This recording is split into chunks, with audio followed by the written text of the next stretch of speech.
আসসালামু আলাইকুম রহমতুল্লাহ। নোয়াখালী পাস, কোম্পানিগঞ্জ, কজিরহাট, অশ্বদিয়া, নেসপুরবাসীকে জানাই শুভেচ্ছা। আগামী 12ই ফেব্রুয়ারি এই নোয়াখালী পাস 5,03,000 ভোটার, 10,000 অধিবাসীকে আমরা স্বাগতম জানাই।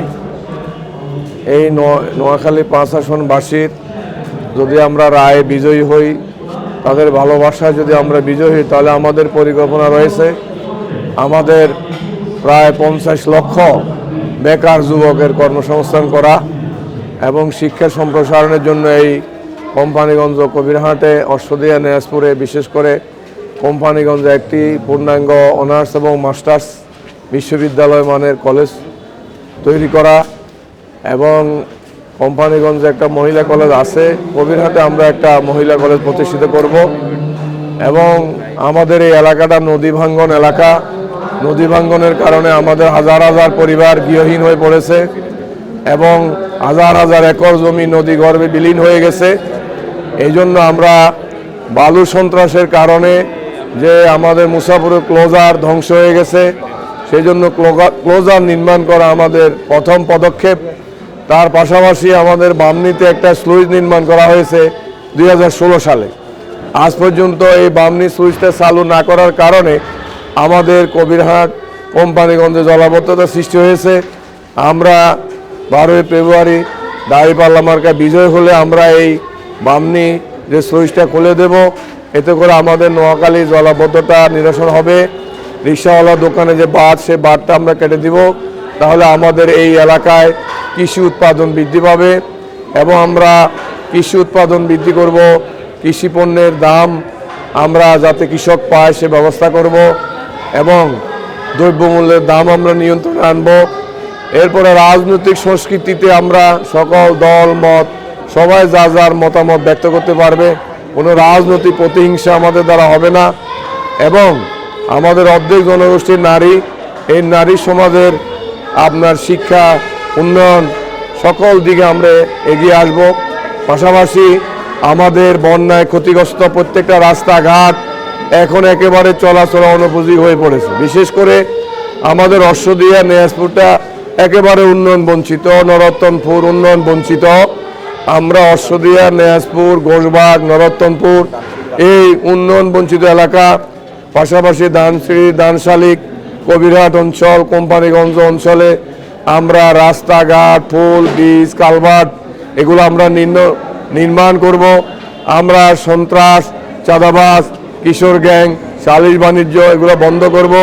জনগণের মাঝে আমরা আস্থা এবং ভালোবাসা ফিরিয়ে আনব এবং আমাদের এই এলাকায় আমাদের যুবশক্তি অশ্লীলতার ব্যয়পনের সাথে যারা ভুলক্রমে জড়িত হয়ে পড়েছে, আমরা তাদেরকে সেখান থেকে বের করে তাদেরকে প্রশিক্ষণ দিব।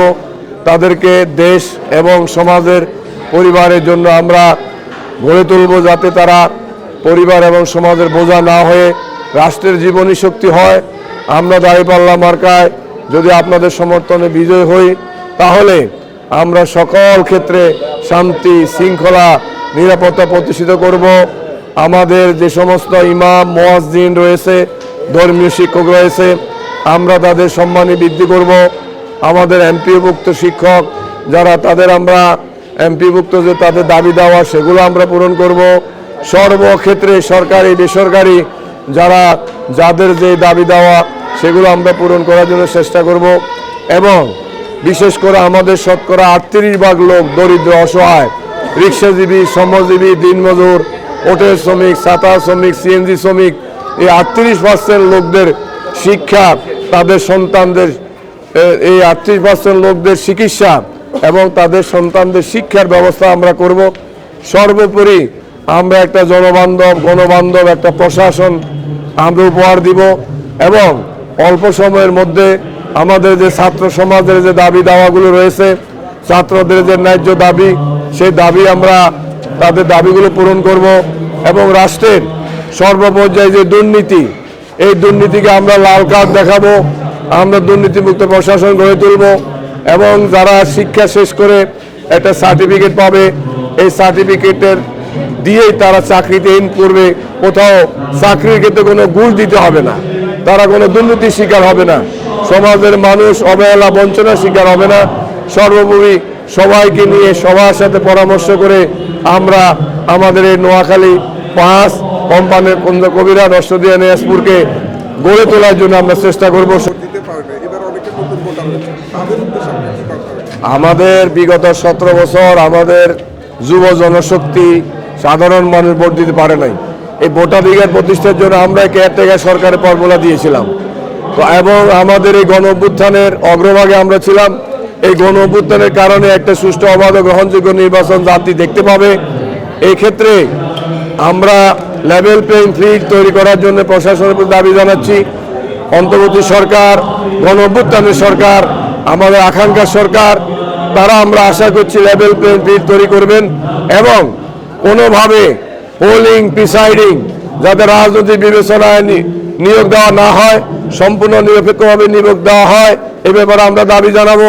যদি কোথাও আমরা এর ব্যত্যয় দেখি, আমরা জনগণকে সাথে নিয়ে বিগত 3 বছর আমরা তিনটি নির্বাচনে আমরা ভোটাধিকারে বঞ্চিত ছিলাম। এবার জাতি যদি কোনোভাবে ভোটাধিকারে বঞ্চিত কেন্দ্র দখলের চেষ্টা কেউ করে, প্রশাসন যদি যথাযথ ভূমিকা পালন না করে, তারা আরেকটি গণ অভ্যুত্থানের জন্য আমরা প্রস্তুত থাকব। আর যারা নতুন ভোটার হয়েছে, নতুনভাবে আমরা এই নতুন ভোটারদের জন্য নতুন করে কর্মসূচি তৈরি করব। আমরা তাদেরকে সমস্ত উন্নয়ন কর্মসূচির সাথে আমরা তাদেরকে সম্পৃক্ত করব। তাদেরকে নিয়েই আমরা এই জাতিকে সামনে এগিয়ে নিয়ে